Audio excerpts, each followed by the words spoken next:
नमस्कार दोस्तों, तो कैसे हैं आप सभी। दोस्तों आज हम आपका 2023 में जो आपका DELED का पेपर हुआ था उसको आज यहाँ पे सॉल्व करने वाले हैं। हम उसके यहाँ पे कुछ रीजनिंग के सवाल देखेंगे जिन्हें आप 2 से 4 सेकंड में इजीली कर पाओगे। मैं आपको बहुत ही बेसिक से बताने वाला हूँ ताकि आप इसको एग्ज़ाम में 2 से 4 सेकंड में आराम से कर सकें। ज़्यादा आपने टेंशन नहीं लेनी है, बस बेसिक से पूरी वीडियो को देखिए और समझिए कि आप कैसे सवालों को करेंगे। मैं आपको इसकी अप्रोच बताने वाला हूँ जो आपको काफ़ी हेल्प करेगी। तो स्टार्ट करते हैं आपका 2023 का डीएलएड के एग्जाम की रीजनिंग के सवाल जो आपके लिए बहुत ही ज़्यादा इंपॉर्टेंट है। तो आपका पहला सवाल दोस्तों जो रीजनिंग का है वो ये है कि निम्नलिखित प्रश्नों में से आपको अंग्रेजी वर्णमाला के अक्षरों का संयोजन दिया गया है, उस विकल्प को चुनें जो दिए गए संयोजन का जल प्रतिबिंब दर्शाता हो। यानी कि ये दोस्तों आपसे जल प्रतिबिंब पूछ रहा है। ठीक है, देखिए बहुत ही ईजी सवाल है, बहुत ही सिंपल है। यदि आप फ्रॉग को लिखते हैं तो जल में इसका प्रतिबिंब कैसा बनेगा। यदि मैं कहीं पे फ्रॉग लिखूं तो जल पे देखने पे उसका प्रतिबिंब कैसा होगा ये आपने बताना है। तो दोस्तों इसे करने के लिए मैं आपके सामने एक छोटी सी वीडियो प्ले कर रहा हूँ। ये मैंने आपके लिए बनाई है, आप इसको देखिए और आप इस सवाल को 2 से 3 सेकंड में ईजिली आप इसे कर लेंगे। तो ये वीडियो को आप ध्यान से देखिएगा। तो आइए दोस्तों देखते हैं ये सवाल आपने कैसे सॉल्व करना है। तो बेसिकली आपने कुछ नहीं करना है, आपको जो भी वर्ड दिया गया है उसको आपने अपनी प्रश्न पुस्तिका में या जो भी आपको रफ कागज़ दिया गया है उसमें लिख लेना है दोस्तों। तो आप इसको लिख लेंगे। आपको फ्रॉक शब्द दिया गया था तो आपने यहाँ पे फ्रॉक को अच्छे से लिख लेना है। इसको हल्का सा दोस्तों गाढ़ा करके लिखिएगा। कैसे करके? गाढ़ा करके आपने इसको लिखना है ताकि इसकी जो छाप है ना दोस्तों वो हमें चाहिए। आप समझ चुके होंगे हम कैसे करने वाले हैं इसको। इसकी छाप हमें चाहिए दोस्तों। तो या तो आप इसको ऐसे उल्टा करके रख लीजिए और देन इसको ऐसे फोल्ड कर लीजिए, तो इसकी एक छाप आपको मिल जाएगी। जब आपको इसकी छाप मिल जाएगी तो वही छाप हमें चाहिए। छाप नहीं मिलती है दोस्तों तो कोई प्रॉब्लम की बात नहीं है। मुझे पता है कि वहाँ पे इंक का आपको वैसा नहीं हो पाएगा सिस्टम। तो जस्ट आप इसको उल्टा करके रखिए और जस्ट यहाँ पे जो आपको ये मिल रहा है दोस्तों यही आपका आंसर है। ये जो आपको मिल रहा है ना उल्टा करने के बाद यही आपका आंसर है। इसको लिखिए, इसको ऊपर से ड्रॉ कीजिए एफ। नीचे का देखेंगे आप तो ये कुछ इस टाइप का है, ऐसे करके आपका आर बन रहा है, ये आपका ओ बन रहा है और जी आपका दोस्तों कैसा बनना है, ये है आपका जी और ये आपका जी है दोस्तों। तो अब आप देख लीजिएगा कि कौन सा शब्द आपका इससे मिल रहा है। ये आपका जी है, यही आपका दोस्तों क्या है, यही आपका आंसर है। जस्ट आपने इसको लिखना है और इसको उल्टा कर देना है। जब आप इसको उल्टा कर देंगे तो जो वर्ड आपका यहाँ पे बन के आ रहा है यही आपका क्या हो जाएगा दोस्तों, आंसर हो जाएगा। तो आइए ऑप्शन मैच कर लीजिए कौन सा इसका सही जवाब होगा। और सेम दोस्तों वो यदि आपसे पूछता है कि मुझे इसका मिरर का प्रतिबिंब बताइए या इसका दर्पण में प्रतिबिंब कैसा बनेगा, ये भी तो आपसे पूछ सकता है। तो दर्पण में कैसा बनेगा उसके लिए सिंपल क्या करना है आपने दोस्तों, पहले तो शब्द को लिख लीजिए। जैसे हमें फ्रॉक दिया गया था, हम फ्रॉक को लिख लेते हैं FROG। दर्पण किस साइड होता है दोस्तों, दर्पण हमेशा इस साइड होता है। ठीक है, तो यदि दर्पण वाला आपसे पूछता है तो आपने कुछ नहीं करना है, इस कागज़ को अब आपने इस साइड को फोल्ड कर देना है। ठीक है, पानी पूछेगा तो नीचे की साइड को फोल्ड करेंगे और दर्पण पूछेगा तो आप इस साइड को फोल्ड कर देंगे, यानी कि आपने राइट हैंड को फोल्ड कर देंगे। तो दर्पण पूछेगा तो आप इसको इस साइड को फोल्ड कर दीजिए। कैसे फोल्ड करेंगे आप इसको, जस्ट इसको इस टाइप से फोल्ड कर दीजिए। जो भी शब्द आपको मिल रहे हैं उसको ऊपर से कॉपी कर लीजिए, ऐसे ऐसे सेम आपने इसको ऐसे। तो ये आपका क्या हो गया दोस्तों, ये हो गया आपका मिरर में, यानी कि मिरर में आपका ये ऐसा बनेगा। आई होप आप समझ गए होंगे कि मिरर में आपका कैसा बनेगा और दर्पण में आपका कैसा बनेगा। ये आपका मिरर का हो गया। और अगर आप इसको डाउन कर देते हैं, इस प्रतिबिंब को नीचे करने के बाद छाप देंगे उल्टा, तो ये आपका बन जाएगा दोस्तों किसका, आपका दर्पण, पानी का प्रतिबिंब। तो ये आपका बन जाएगा दोस्तों पानी का प्रतिबिंब। ठीक है, आई होप आप समझ गए होंगे। तो दोस्तों आई होप आप समझ गए होंगे कि अब उसको देख के आप बता सकते हैं कि यहाँ पे आपका राइट जवाब दोस्तों क्या हो जाएगा। यदि अभी भी आप नहीं समझें तो दोस्तों फिर तो बहुत दिक्कत हो जाएगी ना। नहीं आया समझ में तो आप फिर से वीडियो को देखिएगा, आप समझ जाएंगे। ठीक है, तो आप ऑप्शन आप समझ सकते हैं कि इसका सही जवाब क्या होगा दोस्तों। इसका सही जवाब जाएगा ऑप्शन नंबर ए, यानी कि फ्रॉक को आप कैसे लिखेंगे दोस्तों, इस टाइप से लिखेंगे। किस में दोस्तों, जल में आपका कैसा हो जाएगा, ऐसा प्रतिबिंब इसका बनेगा। जस्ट आपने कुछ नहीं करना है, फ्रॉक को लिखना है और कागज़ को सीधा अपनी साइड को फोल्ड कर देना है, यानी कि उत्तर में लिख के दक्षिण में फोल्ड कर देना है। तो आपको क्या मिल जाएगा, उसका जल प्रतिबिंब मिल जाएगा। उसको आपने छाप लेना है दोस्तों, यदि छपेगा तो उसकी बैक वाले को आप कॉपी कर लेना। और आप इसको मात्र 2 से 3 सेकंड में दोस्तों आसानी से कर सकते हैं।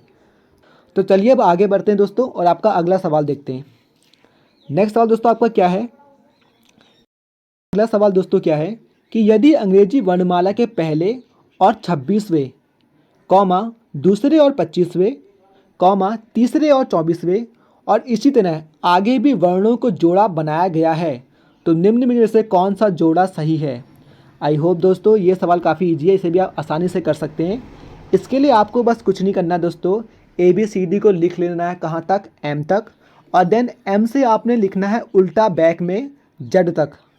कैसे, चलिए आपको बता देता हूँ फिर से इसको कैसे किया जाएगा। यह आपके लिए काफ़ी इजी सवाल है, इजीली आप इसमें नंबर अपना इकट्ठा कर सकते हैं। तो इसको कैसे करना है वो देख लेते हैं दोस्तों। तो दोस्तों ऐसे सवाल में आपने कुछ नहीं करना होता है, जस्ट आपने ABCD लिखनी है दोस्तों। कैसे लिखनी है वो मैं आपको बता देता हूँ, और बहुत ही ईजी सवाल है, बहुत ही सिंपली आप इसे कर सकते हैं। तो सबसे पहले हम ABCD को लिख लेते हैं दोस्तों। तो स्टार्ट करते हैं, ABCDEFGHIJKLM। M तक पहुंचने के बाद दोस्तों आपने M के नीचे से उल्टा लिखना है कहाँ तक, Z तक। तो M से स्टार्ट करते हैं, M के बाद नीचे लिख दीजिए N, यहाँ पे O P Q R S T U V W X Y and Z। तो आप समझ होंगे कि 13 नंबर मैंने ऊपर लिखे हैं और 13 ही नंबर मैंने नीचे लिखे हैं। तो ये 13 आपके कितने हो जाएंगे दोस्तों, 26 आपके हो जाएंगे। और इंग्लिश में 26 ही आपके वर्ड होते हैं।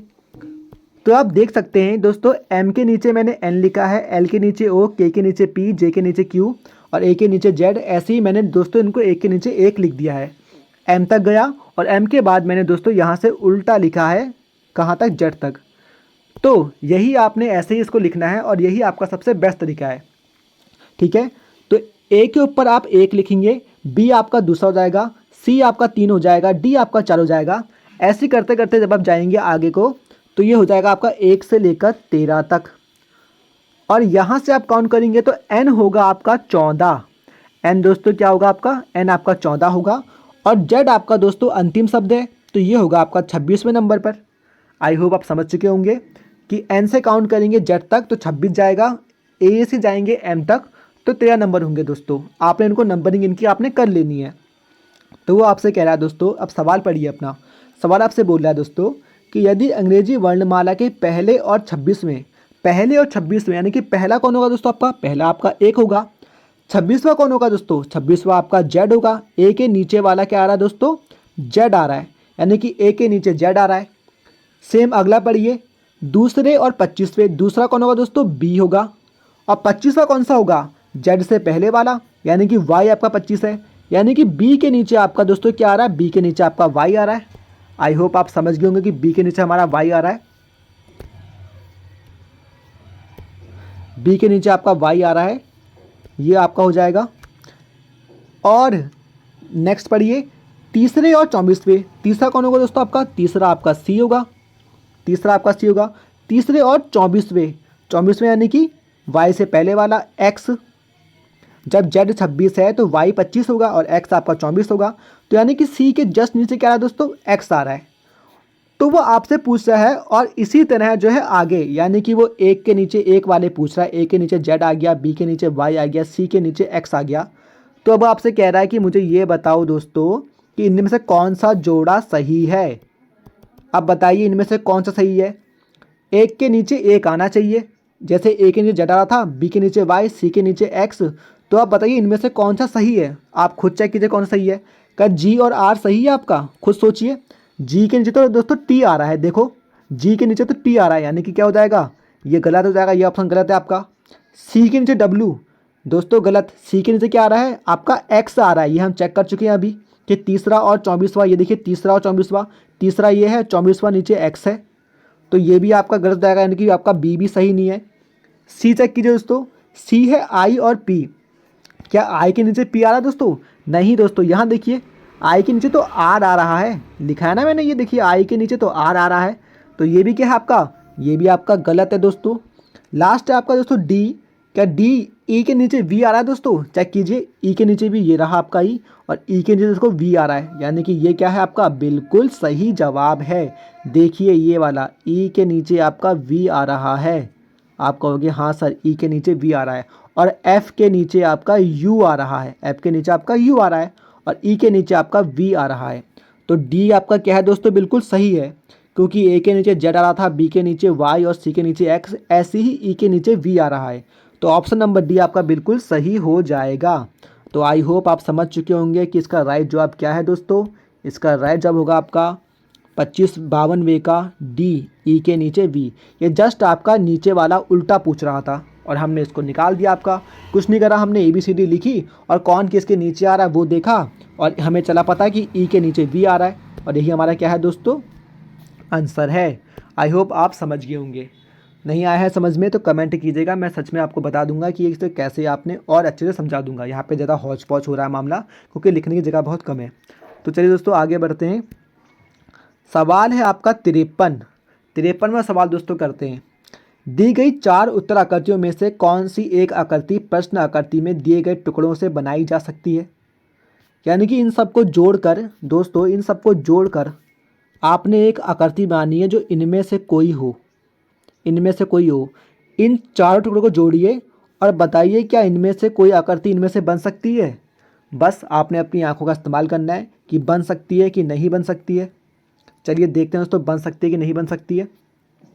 देखिए सबसे पहले तो ये नंबर 1 जैसा कुछ लिखा हुआ है, ये इस आकृति को देखिए। ये आकृति कहाँ कहाँ पे है दोस्तों? आप देखेंगे कि ये आकृति ए में है। ए में कैसे है? देखिए फर्स्ट पे यहाँ पे लगी हुई है, ये वाली देखिए, ये ऐसे करके जो जा रही है ये आपकी एक में लगी हुई है, यानी कि ये इसमें मौजूद है, ए में मौजूद है। क्या ये बी में भी मौजूद है? चेक कीजिए दोस्तों, क्या बी में मौजूद है ये?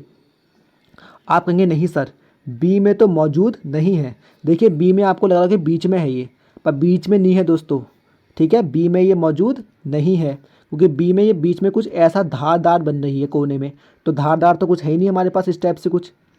बी में कुछ ऐसे बनने ये तो है ही नहीं, हमको तो ये चाहिए बिल्कुल वन जैसा। तो वन जैसा तो अभी दोस्तों ए में ही दिख रहा है। आगे आइए सी में देखिए, क्या सी में कुछ वन जैसा है? आप बोलेंगे हाँ सर सी में देखिए ये वाला हिस्सा जो है वन जैसा दिख रहा है। ए में जो है ये वाला हिस्सा देखिए वन जैसा था, इसमें देखिए ये है वन जैसा। आपने कहा बिल्कुल सही सर, ए में और सी में यानी कि ये तो है। बहुत सही दोस्तों। क्या डी में कुछ ऐसा है वन जैसा? चेक कीजिए। आप कहोगे सर ये कुछ लग रहा है, लेकिन नहीं दोस्तों ये नहीं है। देखिए इसके आगे इतना ये इस टाइप से है, ऐसे है, ऐसे है, और फिर ये लंबा जाके ऐसे है, तो यानी कि ये तो है नहीं दोस्तों, है ना। तो यानी कि ए और सी में दोनों में से कुछ एक है दोस्तों, ठीक है। तो आप बाकी टुकड़े चेक कीजिए कि किस में बाकी टुकड़े हैं। ये पीस इसमें है दोस्तों। क्या ये वाला पीस ए में है? आप कहोगे हाँ सर देखिए ये पीस यहाँ पे लगा हुआ है ना, इसे खड़ा करके लगाया गया है इस वाले पीस को। मैं कहूँगा हाँ दोस्तों बिल्कुल सही कहा आपने, ए में एक पीस लगा हुआ है। क्या और कोई पीस इसमें निहित है? इस चोंच वाले को चेक कीजिए दोस्तों, जिसकी चोंच इस टाइप से है, क्या ये इसमें कहीं पे लगा हुआ है? चेक कीजिए। आप कहोगे सर ये चोंच वाला तो इसमें है ही नहीं। देखिए इसमें वन है, इसमें ये भी है, दो तो इसमें है दोस्तों, लेकिन ये वाला इसमें नहीं है और ये वाला भी इसमें नहीं है। ये दो तो इसमें एक्स्ट्रा पीस है ना, क्योंकि ऐसा तो कुछ है ही नहीं। क्या सी में है दोस्तों? सी में चेक कीजिए। आप बोलोगे हाँ सर देखिए चोंच वाला यहाँ पर है, ये जो ये वाला हिस्सा है दोस्तों ये देखिए यहाँ पर लगा हुआ है। कहाँ पर? ये यहाँ पर। समझ में आया दोस्तों आपको? आई होप आपको दिख रहा होगा कि दोस्तों जो आपका ये वाला टुकड़ा है ये आपका लगा हुआ है बीच में, और जो आपका ये वाला टुकड़ा है दोस्तों इसे लंबा करके यहाँ पे लगाया गया है। आप कहोगे हाँ सर, तो इस हिसाब से आपका राइट जवाब दोस्तों क्या हो जाएगा? वो हो जाएगा आपका ऑप्शन नंबर सी, क्योंकि सी के अंदर ये तीनों टुकड़े हमें मिल चुके हैं।